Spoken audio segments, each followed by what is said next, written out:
Today we shall reflect on the life of St Bernardine of Siena.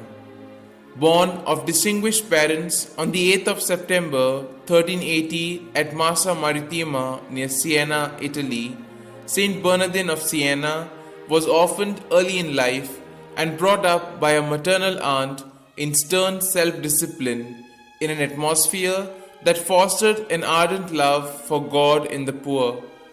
At the age of 17, that is midway through his study of canon and civil law, this apostle of Italy joined the severely ascetical Confraternity of Our Lady, which was attached to the famed hospital of Siena for the relief of the sick and the poor.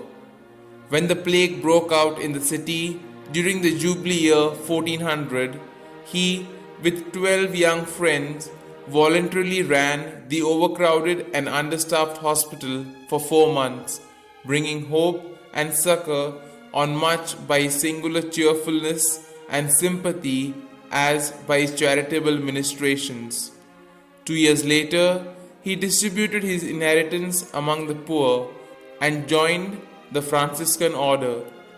After 12 quiet years at the secluded monastery founded by him at Capiriola near Siena, in preparation for the work of significance God had in store for him, in the year 1417, he actually began the incomparable missionary apostolate.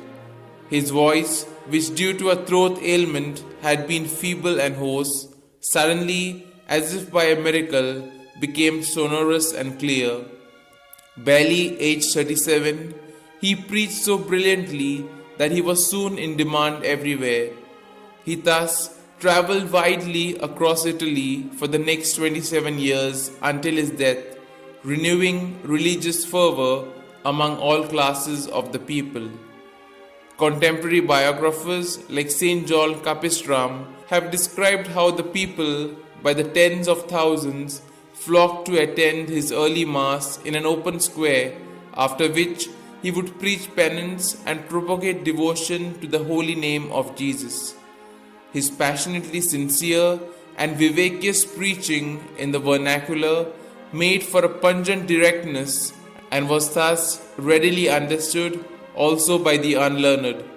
So great came to be his influence that on the one hand, cities embodied his suggestions in their laws under the title of Reforms of Brother Bernardine, and even recalled political exiles and returned their confiscated possessions.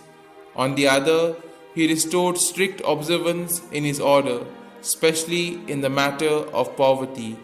In connection with his devotion to the holy name of Jesus, Bernardine, who is probably the author of the Litany of the Holy Name, used with remarkable success the trigram IHS, an abbreviation for the name of Jesus.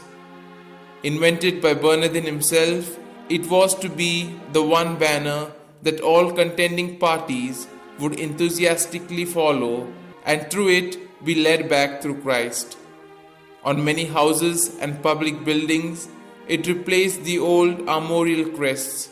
When he was maliciously accused of introducing a new and quasi-idolatrous devotion, the explanations and clarifications he and John Capistram gave before the Pope resulted in the triumphant vindication of his orthodoxy, with the Holy Father ordering him to preach in Rome for 80 consecutive days. Bernardine was known to have declined the bishopric at least thrice, but from 1438 to 1443 he was the Vicar General of the Observance, and they grew during his lifetime from 130 friars to 4,000. He died on the 20th of May 1444. The numerous miracles that followed his death led to an early canonization on the 24th of May 1450 during the reign of Pope Nicholas V. The mortal remains of St Bernardine of Siena, initially buried in the church of St Francis de Assisi, were transferred on the 17th of May 1471 to a magnificent shrine within a nearby basilica erected in his honor.